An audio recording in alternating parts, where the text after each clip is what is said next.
Hello and welcome everyone back to the Reaction Shot podcast. I'm your host Dave, and today I'm thrilled to have a true visionary in the world of film and fashion, an iconic fashion designer, Mona May. Mona, it is such a pleasure to have you here. How are you doing today? I'm wonderful. Thank you for having me. I'm super excited to talk to your listener and share my art and process of my art. It's always great to talk about it, especially now with the 30th anniversary of Clueless. Yeah, for sure. 30 years, that's pretty insane. How do you feel about that? I'm honored. I'm Sure. really stoked that a piece of art like film and my costumes kind of stood the test of time and can inspire generations and really, changed how people dressed in the 90s and has lived on. I mean, it's crazy to, meet women who are in their 50s who saw the movie when they were young and now they're children. And, recently I met a 8-year old who was dressed head to toe as Cher, and it's like Wow. pretty amazing that a film can have that kind of impact and effect, on and especially I think now the kids are so savvy with the Instagram. Everybody is a fashion critic and fashion designer, that they still really feel it's cool. Absolutely. And kudos to you for creating such a iconic look for film that, like you said, has stood the test of time and is still talked about and replicated to this very day. Yeah, I mean, it's really used as a reference, like so Yeah, many of my costume designers, they like every time we go in a meeting and they like, if we want it to be like Clueless or, just really that's cool. amazing. That is amazing. Can we have like a real quick rundown of who you are for those that are, completely clueless about you? Well, my name is Mona May. I'm a costume designer. So, what that means, I'm the chief person of a costume department. So, I'm the person that comes up with all the ideas. I get hired by the director and the studio and the producers to run the department, creatively. I hire my people. So, I'll hire like a supervisor who will run the logistics of my department. Then I hire like my right hand costume designer assistant. I hire shoppers who will shop for anything from clothing to fabric. I have seamstresses, tailors, pattern makers. Depending on the size and what this show is about. It's the crew can be from 10 people to 40 people to 100 people. On movies like Enchanted that I've done, we really creating everything from scratch. So there's like a huge tailor shop, and a lot of craftsmen making the boots and gloves and hats. On a show's more contemporary, it's more shopping and styling and kind of coming up with the characters, so it's a different size of a crew. The best part I think about my job is really working with the director and being able to take the blueprint of a script and create a world, and tell the story through the costumes of each of the characters, and what they're going through, who they are. I mean, that's the best part really, to kind of do that, because when you're a viewer, when you're watching a television show or or movie, and anytime when actor comes on the screen, they don't have to say a word and you know who they are in probably 10-15 seconds by what they wear. That is so true. Now, growing up between different countries and cities, how did those cultures kind of shape your eye for fashion? And at what age did you fall in love with fashion? I think I was born loving fashion. We're I, born with it. I was Yes. born with it because I was born in India, which is a very interesting place, I think, culturally, and also the colors, And I think when I was a baby, and what the first thing that I saw was really the yellow saffrons and pinks and greens. And, it's such a rich culture that I think it really shaped me the way that I see the world. I think that you can really see when you see the movies that I've designed, they are full of color. I think that I paint with color. That's my palette. And it's energy. Color is energy to me, so like, what is the yellow suit? What does it say because it's yellow? Or any of my movies, really, I think there's a certain kind of like signature when you think of it that I have. And that is one of the things. And I think growing up, all over the world, I mean, I grew up in Poland and Germany. I've lived in, of course, in India. I went to school in Paris, and I been to Milan, and I've lived in New York City and LA. traveled extensively around the world with my parents, it gave me kind of a really global point of view, which now we talk that way, but I think we didn't really talk this way in the 90s. We didn't have this phrase, global. Sure. Um, and I think that has helped me in the way how I see the world and people, that I have kind of like a bigger vision of things because I can kind of know how people dress in different countries and what the cultures are. So maybe there's something in my work too, and in Clueless specifically, that gave me um, more power to design something that is timeless, and I think that's really something that's very part of the costumes and how they have lived so many years, that it's 90s, but it's very, it's like stylish, and there's a certain kind of style. There's something that we as women love, because the way that I look at women, I want to make sure that they feel empowered by what they wear, so the clothing that I kind of bring into the characters, it's something that's maybe timeless, like a twin set of a sweater or A-line skirt or empire waist dress or cap sleeves, or like when you talk about the perfect black dress, right, that every woman have. So all the clothes that I feel like I use in my repertoire are that. So the timelessness and kind of, it's something that you're drawn to as a woman, that it really, that if you wear this, you want to wear it because you'll feel good in Yeah. it. So it's Yeah. interesting, I think I'm very lucky in the way to have this upbringing and kind of this way of looking through things and at things and create from that place. I think as an artist, it's really important to hone that. What is that it's very unique to you, so you can express that in your work. I mean, your podcast Yeah. is different because your point of view is different. Somebody else who Sure. would do Clueless would be different. Yeah. So I feel very lucky to have, so to hone that in and really create from that space, that's Sure. very unique. Yeah. Yeah, I mean, no one's doing it like you. That is 100% for sure. So, yeah, now your first big gig, if I remember correctly, was a TV show called Just Say Julie with Julie Brown, who played Miss Stoger in Oh, Clueless. that was kind of one of my first gigs, and but I also did small films, like Okay. there was Three Ninjas, which some people remember, Yeah, yeah. in a day. But yeah, I was like at the beginning of my career, doing music videos. I mean, I did stuff for Run DMC and all kinds of like the 80s, late 80s, early 90s. And then MTV happened, and I did get to meet Julie Brown, and it was the LA Julie Brown, kind of this. I don't know if there was a downtown Julie Brown too from New York. So Gotcha.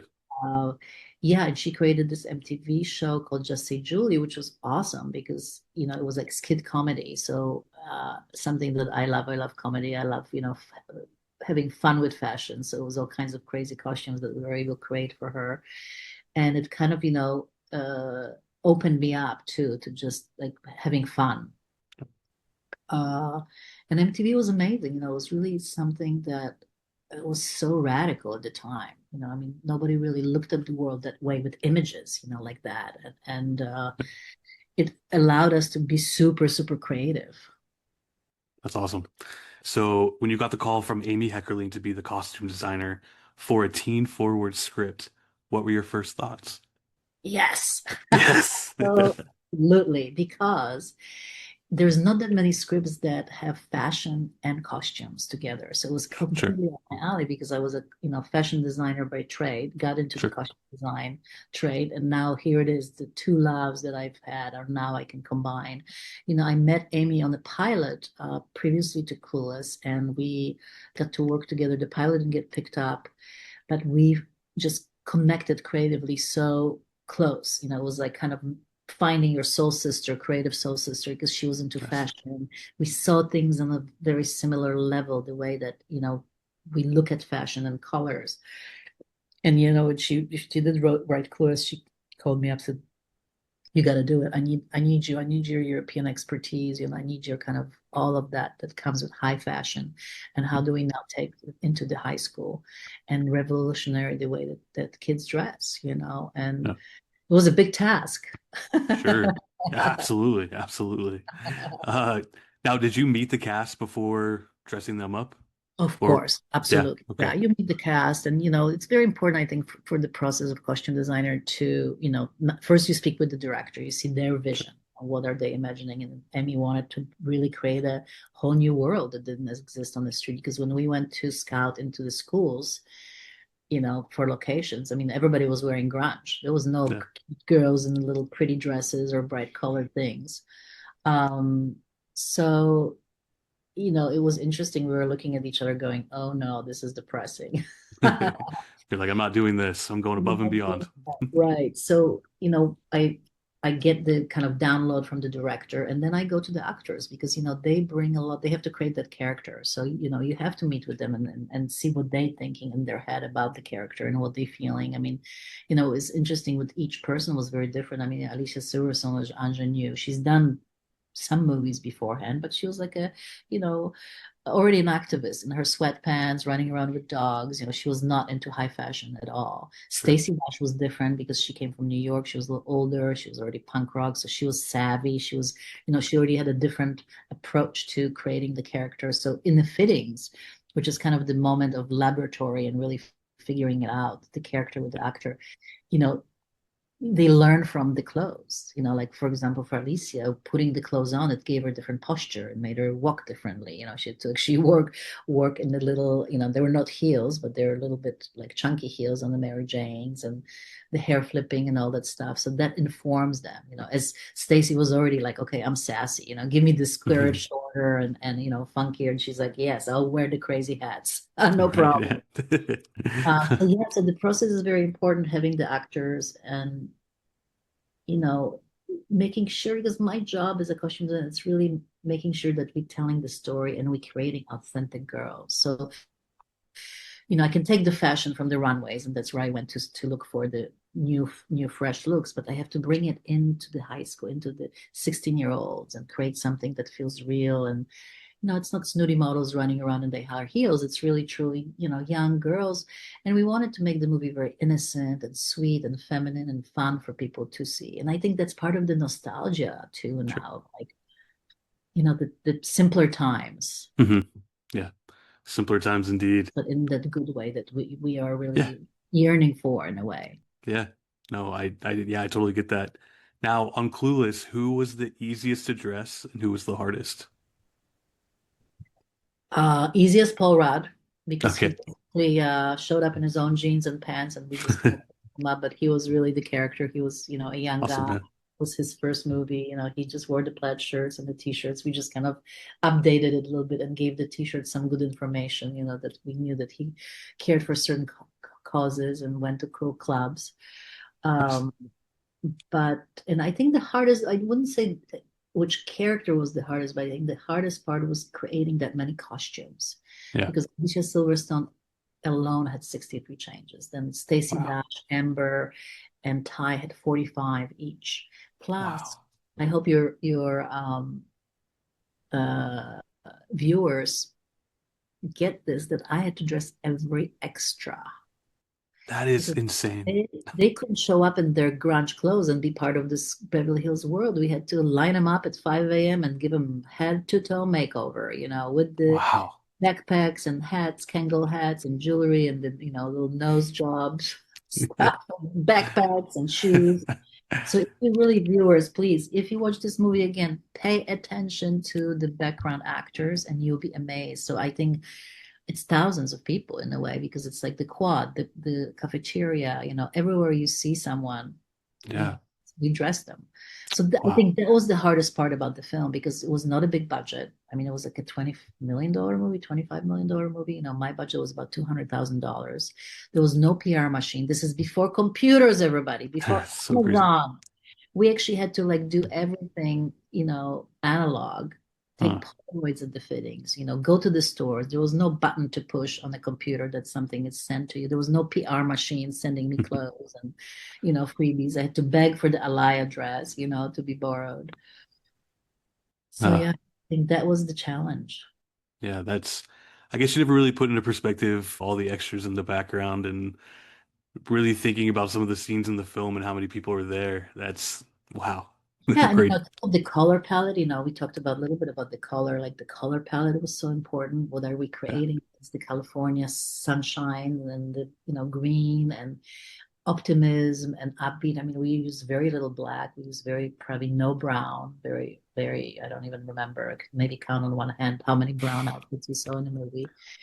Um, so it was very, controlled in a way. And then it was like the fall palette, and it was the Christmas palette, and there was the spring palette. Okay. So it kind Love of that. took, through the year. Yeah. Yeah. Now tell us a little bit about that story behind that perfect yellow, was it Dolce and Gabbana plaid? Actually, not a Dolce Gabbana. It's actually Okay. Jean Paul Gaultier, which is Okay. interesting. We finally got down to the the nitty and Paramount found the costume Polaroids continuity, and we were able to really clear that out, that it is Jean Paul Gotcha. Gaultier. Wow. 30 years ago, certain things just get messed up and remembered in Sure. the wrong way. Sure. Sure. The newspaper catches on, and the story goes. Yeah. It was a Jean Paul Gaultier dress, and it was really cool because it was the first day of school, and we wanted something really cool for the girls to wear, and the idea was maybe the basic idea, okay, Catholic school girl uniform, right? Plaid skirt, little sweater vest. But then what would Cher do? Hmm. Cher would just probably go designer. So why not a plaid suit? I was always impressed and very inspired by Vivienne Westwood, who did a lot of tartan. So we thought about a suit, a plaid suit for her. So I started looking and I found something really beautiful. There was a blue suit. I found a red plaid suit, and somewhere in the corner of my eye, and I saw the yellow was a little bit out of my budget, but I was like, God, this is so pretty. What a great color, right? Wasn't Yeah. sure if it's going to work on a blonde. But I grabbed it, and Alicia comes into the fitting, and Amy's there. We start trying stuff on, and the blue looked beautiful. It was really pretty. Blondes usually look great in the blue, but it just didn't have that oomph, Yeah. right? And we see her the first day of school. It's like in a quad outside with the green, with a lot of people crossing, very busy. So she's got a pop. Sure. We tried the red one, and Amy immediately is like, Amy heckling the director immediately is like, oh, no, no, no, no, this is the Christmas palette. Hmm. We tried the yellow, and it was like that moment when you get the goosebumps, because she put on it was just it was Alicia and Cher melded into one, and she became this ray of sunshine and kind of the queen bee, and it was Hmm. beautiful. It just worked. Sure. It was, it's energetic too, how a yellow, I think, how do you think of yellow, and I have a book coming out, and the cover is actually going to be the yellow plaid. Yeah. And, yellow blood is kind of synonymous with Clueless too, which is crazy. How Hmm. could that happen? So it was like that miracle, that thing that just happened, and it was that synergy. It was perfect for the scene. It was perfect for the moment. It worked really well on her, and the rest is history. Yeah. My friend and I talked about how that the yellow color when she's walking through the quad at the beginning of the film, the yellow color kind of represents, I want to say sunshine, like light. So she's like beaming through the quad, and everyone else has bright colors on too, but that yellow, I feel like yellow might not really be considered a color that a lot of people like run to, like, oh, I'm gonna wear a yellow shirt Right. today. Correct. The fact that all of that came together, and like you said, it's the cover of your new book coming out in October. I recently bought the 30th anniversary 4K edition of Clueless. When you pull out the slipcover, it's the plaid, it's everywhere. It's everywhere. And It's everywhere. those are kind of, I think, the moments in filmmaking that is just, little miracles when you remember certain things. It's the red ruby slippers, the white, Mhm. Marilyn Monroe dress, it's certain things, Audrey Hepburn, her little black dress. There's certain things that you really remember. So I'm really grateful to be in that sphere, of Yeah, iconic pieces of film wardrobe. yeah. Iconic to say the least. Now, how is Cher's most capable outfit decided? How did you choose the Fred Seagull dress? Well, it was very interesting because, again, as a costume designer, I have to think of the character journey. Where is she now? And we knew that at that moment in the script, Cher was very confused about life. She couldn't Mhm. control things anymore. I mean, she always had everything worked out and perfectly put the way that she just wants it, and it was unraveling. So it had to be something that showed that moment, her kind of psychological place that she was in. There was a little bit of depression there, kind of sadness. So, we chose the white shirt, and it wasn't a crisp shirt. It was made of like a crinkly material, it's chiffon.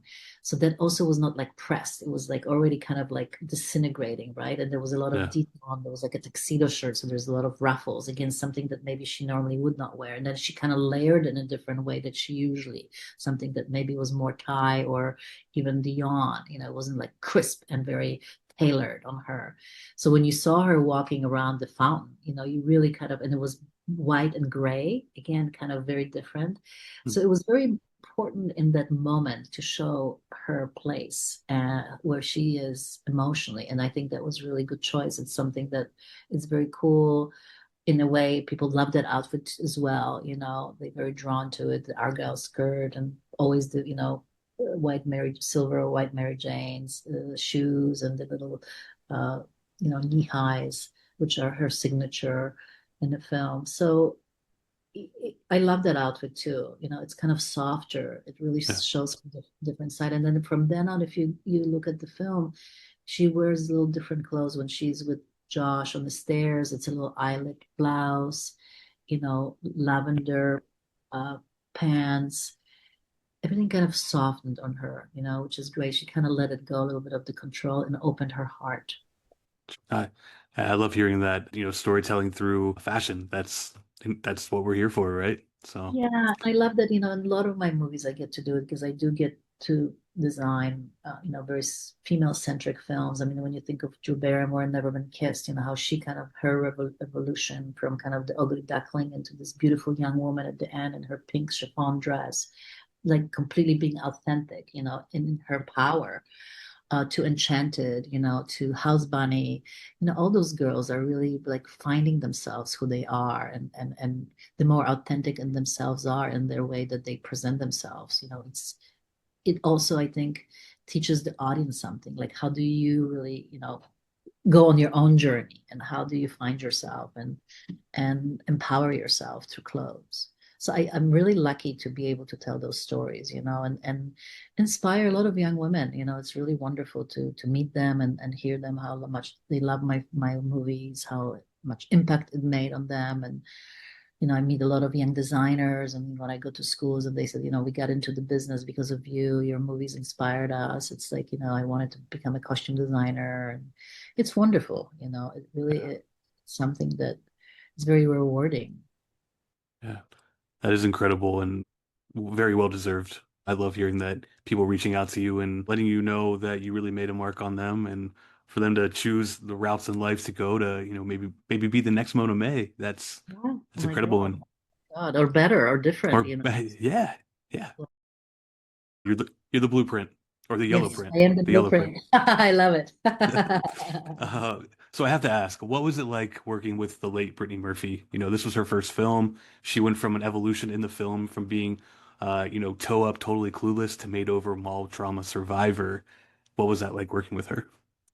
No, she was amazing. She was 17 when she came onto the set and truly was already so grown up in a way. I mean, she was like an old soul, I think, where she already, when we met, it started before the fittings, she was like, Mona, I really want to make sure that, I don't look great when you first meet me. And I really want to make sure, don't make me pretty and don't worry about it.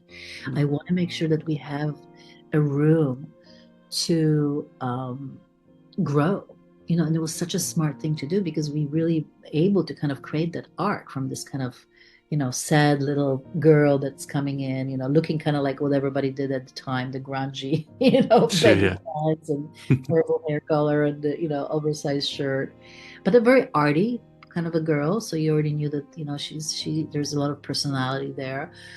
And then we kind of were able to make her like into the mini me Cher, with her looks, but also, more herself. I mean, she wasn't like rich girl, so she went, instead of getting the designer, she went to the contemporary casual, sure. mall. And then, through kind of finding herself at the party when she's changing the shirt on her head and like really being insecure too.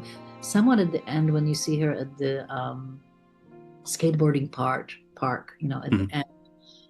And you see this kind of evolution of this girl that maybe it's a little bit of her from the beginning and a little bit of Cher in there because there's like this feminine part of the headband and the jewelry, but then there's like a sporty V-neck striped t-shirt with a little baggy pants with the belt that's like a little skateboarding Mhm. belt. So it's really cool because you're like, okay, we know who she knows who she is now, She figured it out. Yeah. she learned from it and really it gave her knowledge of who she is and she's empowered to be herself and I think now she can level with Cher Yeah. truly as equals. Sure.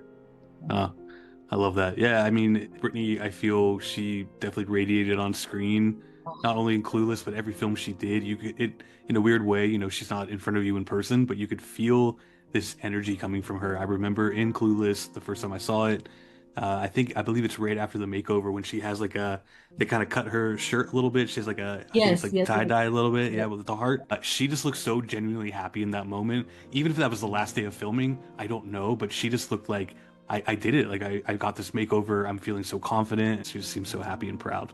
Incredible. Yeah. She was a joy and she was like a light, like you said. She really was, and kind of older beyond the years at 17 and uh she really lit up a room. I think, in my book, there's a kind of a odd chapter to her, and we had everyone from the cast and Amy Heckling spoke about her, and everyone had just the most amazing things to say, which is really beautiful. I mean, it's a great homage that we can pay to her in the book, Yeah. and I have unforgettable memories to get to work with her. I mean, all the cast was amazing. I mean, truly, it was such an amazing time for all of us. We were so young. I mean, we were all beginning our careers. It was my first big studio movie, and working with Alicia Paul first movie. I think Brittany first movie. I think the other characters maybe they've done something, but not much. And then we had this amazing director, Amy Heckerling, prolific director who did Fast Times at Ridgemont High, and amazing script. Being in California, great. She got a great DP, Bill Pope, who's now huge. One of the top probably 10 DPs in the world. So she assembled this really great group, and we were so dedicated, and we had so much fun. We knew we were on a special project. We didn't know it's going to last 30 years, but we, of course, hope. But we knew that energy that we had, it had to come on screen. Hmm. Off of the screen, and I think it did, and I think it really shows this kind of very much of happy, joyful place that we were all in. I mean, for me too, to have this director, Amy, who opened me up to and let me be as an artist, like Mona, go do more Hmm. color, do more fashion, bring crazy hats. When do you get to play like this? Not often, and to get that at the beginning of your career, where someone is telling you it's okay to be you fully. There's no restrictions, and you doing amazing job.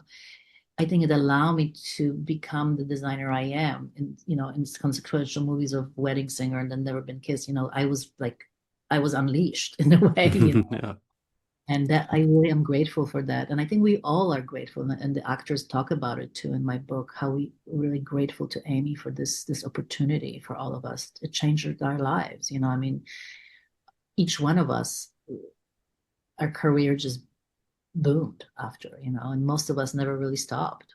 Yeah, here we are 30 years later. You have been on a crazy press tour for the film, for your book, and rightfully so. Everyone's involved, celebrating this project that they were a part of, and the fans. I mean, I did a whole episode just about my love letter for Clueless, and it still stands up today. Rewatching it, it's everything from the fashion to the dialogue to the acting and the presence of teenagers in high school. I'm a restaurant general manager, and there are people that work for me that are 16, 17, 18 years old. We're like, oh yeah, Clueless. Yeah, we love Right? Clueless. Yeah. So Right? you guys did phenomenal there. So, you have a huge filmography, tons of projects that you've worked on. I do want to talk for 1 second about Romy and Michelle's high school reunion, the iconic, How could I not mention that? how, how, how could you not mention Romy and Michelle? That is another one of my favorite films. I actually have behind me, I have two Funko Pops. One is Romeo and the other one is Michelle, of course, and they're in the pink and blue dresses. Oh my And God. just that scene and the fashion in that film and the color palettes. that pop out? Like, what was it like working on that film? As I said before, I was unleashed, by Amy, and just I when I got this script, it just was so cool because now I had kind of grown-up girls to play Hmm. with. And I was restricted in some way in Clueless by being 16, and Amy really wanted to make sure that we are uh feminine, but it's conservative in some ways. And Sure. here are the party girls, it's sort of volume girls who make their own clothes, who are Yeah. kind of, designers at heart. And working with Lisa Kudrow and Mira Sorvino. Mira was just got the Oscar for Mighty Aphrodite, coming onto the film, and Lisa was established comedian and friends. It was such a delight because I really got to dive in with them and play. And I mean, there was just the clubby clothes, and there was all kinds of crazy stuff and again, journey of these girls, like who are they, and then pretending to be the posted Yeah. posted executives, in So those. funny. Um, and then to the end, really saying like, we don't give a F. We gonna Mhm. be ourselves, and that Sure. was such a fun thing to design these dresses because it was their idea. What would they do, And it was very simple in a way. It was a very simple design, but again, it's something that I'm very attracted to is that empire waist kind of dress with the A-line skirt that kind of looks great on anyone. The Mm. shape, it's very female positive and uh, it's becoming on almost any body shape. And then, we treated the characters, Mira's character was very kind of masculine. She was the smart one, so it was the blue, a little bit of inspired of like sci-fi. Mm. And then Lisa, of course, was the more feminine, fun, with the pink, with the, a little bit of a trim, the feather trim on the bottom of the dress. Her shoes were all bedazzled and, a lot of glue in that movie. I bet. I bet. We had a whole bedazzling room pretty much. So it was amazing. And again, something that became very iconic, something like, I'm lucky to be in this position where, my movies, costumes from my movies are like what people still wear to the Halloween. I mean, we had Kim Kardashian wearing the Cher outfit with her daughter Nord, a couple of years ago. And I mean, when you go, I'm in LA, so in West Hollywood, where, it's kind of the gay town. And I mean, there's Romy and Michele always, Oh, for sure.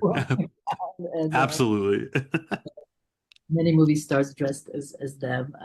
Uh, so it's really fun, and I think there's something about there's a certain kind of whimsy in my costumes. I think there's a lot of humor in my costume. There's a fine line between like becomes a drag queen costume, or it's no offense to anyone, but like larger than Sure. life.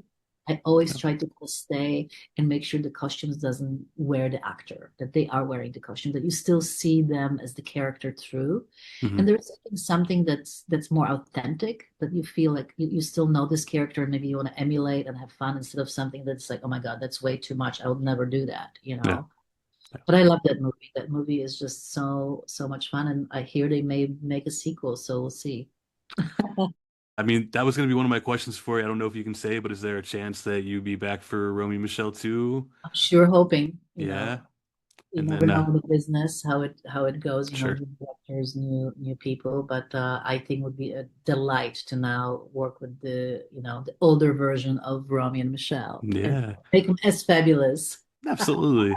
Yeah, well, I definitely hope that we get to see your work on that as well. I do have one question about your time on Stuart Little too. So you're obviously dressing humans in real life. How did you design, what is it, like a 4-inch digital wardrobe for Talking Fun. Mouse? It was again before like AI and beginning kind of all the CGI stuff, and it was so Mhm. wonderful because it was a whole new learning experience for me being a designer that dresses humans. Now I have only a CGI character. It wasn't even a maquette. We never even made any clothes. I mean, it truly was only CGI Wow. three-dimensional characters. So we did a lot of drawings because the director wanted him to look like he went and shop at the Gap, which was really cool. So there was a challenge also because of the character's shape and body, which is probably the worst shape of the bottom to dress of an actor because Sure. he's super short, big belly, short legs, tail, giant head. no shoulders and giant head with ears. Never And worked with that before. never worked with that before. So you have to really figure it out. How do you make the proportion of the human clothes look on him like he truly is just, wearing something from the Gap? So it was a very interesting process of finding the proportions, working with the texture artist. So the jeans material looks like jeans in sheet CG, that the sweater looks like a cable knit sweater, finding the right proportion. So a lot of sketching, and also the clothes are very expensive to create in CGI. So we had to have a lot of approvals and, making sure that like, it was so much fun designing the yellow raincoat for him with the Hmm. ears, with the Yeah. hat, and his little sweaters and his little backpack. And, it was just soccer outfit. And, it's interesting because it was so expensive. So I had to use like one pattern for the pants and then make it the shorts out of that, t-shirt and make sweater out of. So like very interesting how I had to like be smart about all the pieces that I'm kind of mix and matching and giving them a new texture and color. Yeah. Uh, because I think his budget then was like $600,000, which is all for building it in CGI. Maybe it is cheaper now because of the new technology and AI. I don't know, but at the time it was really great. And and then I got to dress the humans and Gina Davis and the kids and really again create a very specific color palette. If you really look at that movie too, it's like fall in New York City with all the reds and yellows. I mean, even Gina wearing a yellow coat, which is beautiful. And I'm very proud of that film. I really feel, Gina too, working with her, she's like 6 foot tall with big broad shoulders, and I kind of gave her a very Jessica Rabbit, Hmm. shape to her too, very different than you saw in the first movie, very feminine. So it was fun, and I loved working on that movie too because it was my relationship with Rob Minkoff started, and he is a director that did Lion King, so Hmm. he comes from animation, and I got to do Haunted Mansion with him and a bunch of other movies afterwards. So it was another director that I really connected creatively, and worked in different films. And I mean, Haunted Mansions was really fun as well. That was a very interesting film. The one with Eddie Murphy. I did some beautiful costumes there. Period costumes um, and then Enchanted was really interesting too for me because Enchanted came after all of that, and I already was kind of, comfortable with the CG. And Enchanted was, I think, very rare projects for costume design because it was 2D animation. So the costumes came from 2D animation. They became live action costumes on humans. And then in the case of Narissa, the evil queen, she became a CGI dragon. So I had to work in three different mediums, translating the very flat 2D animation and stay true to Disney and kind of the villains and the all the iconic characters, but kind of reinvent them and then create 3D costumes that are running around New York City. And in the case of Narissa, also, that becomes a CGI. So it was very interesting, very awesome, learning experience. And those costumes, I'm so proud of the beautiful costumes that I designed. And, they now live in the vault of Disney and they are shown at like different Disneylands. And, so it's cool that there's also a fantastic book for your costume interested viewer, viewers now. Readers? No, That's your okay. your fans. It's Yeah. Oh, the Art amazing. of Disney Costuming, which is a beautiful coffee table book with a lot of the costumes from the like top Disney films, and my Haunted Mansion and Enchanted are included in there. So please, if you're interested in costume, check it out. Yeah. Very proud of that. So it's great that I get to do different things, Hmm. uh, learn and as an artist, and then I dived into television when Netflix came around. So that was really fun as well. Santa Clarita Diet, right? Yes, that was great. That I was love kind of that a show. new comeback, from taking a hiatus. And she called me. She said, I really want you to do it. And that's so great too, because you have these relationships, with actors, actresses.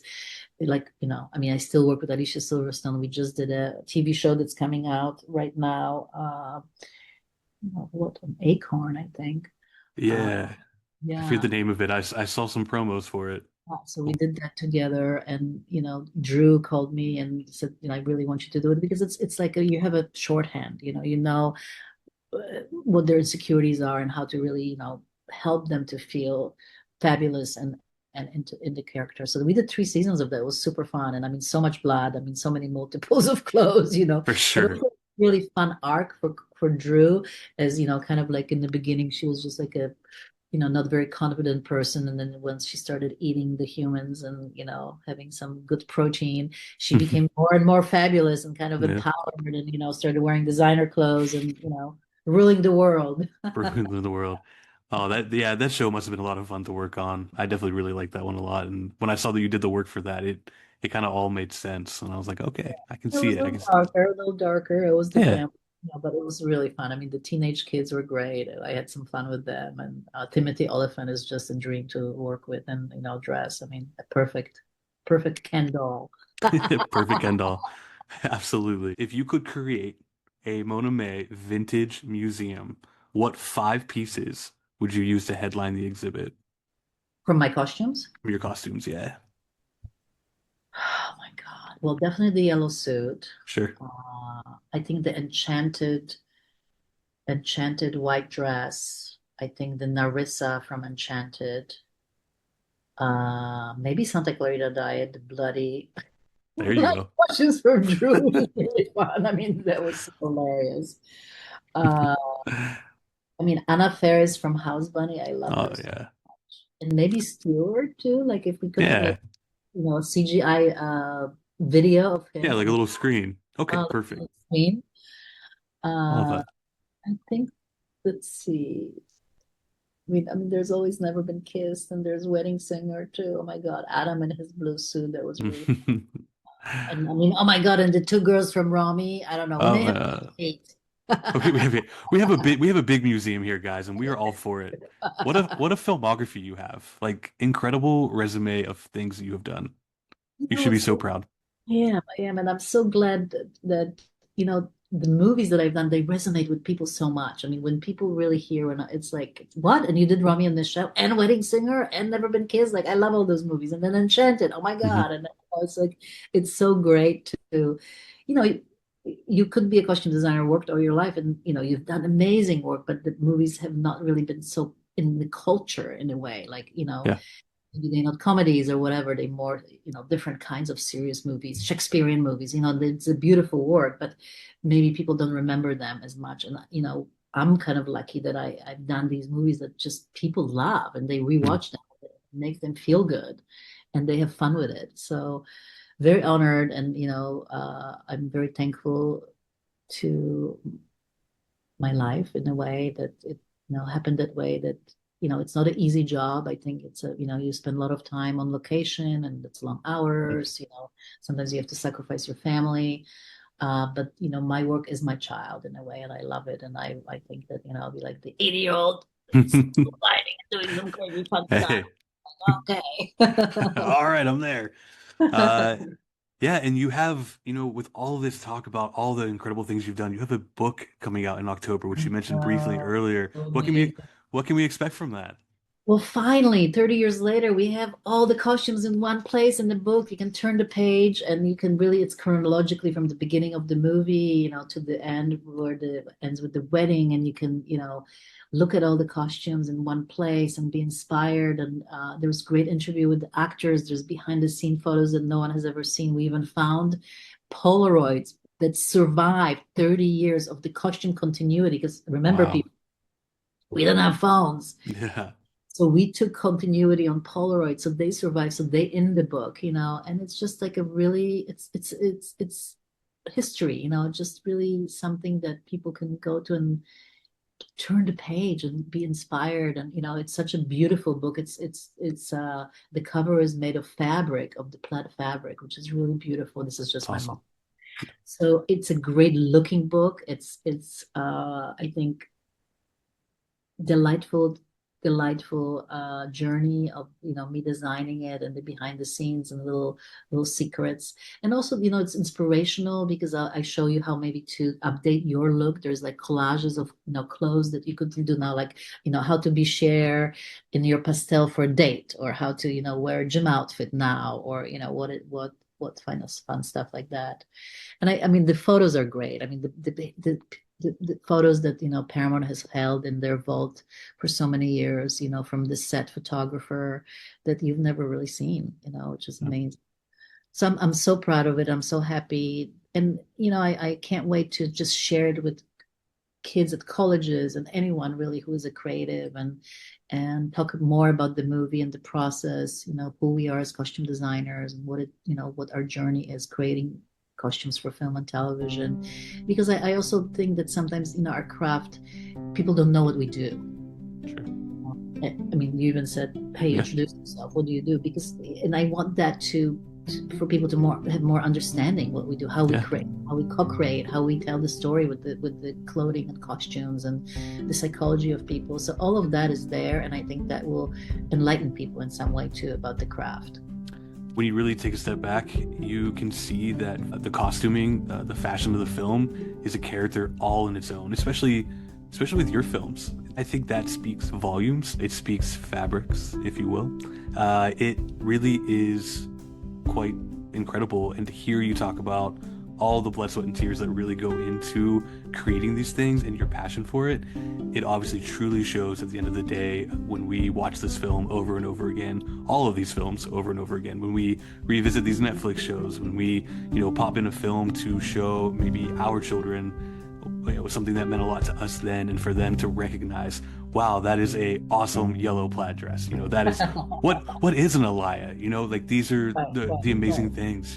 Thank you so much for taking the time to talk to me. I really enjoyed listening to what you had to say, and for you to paint the picture of the day in and day out of Mona May. So really incredible stuff here, and I have so many questions I could ask you, but I'm glad that we got to cover what we did, because your career is truly phenomenal, and one to be so proud of. Thank you for taking the time. Thank you so much. And if you have a great response, we can always do part 2. So hey, absolutely.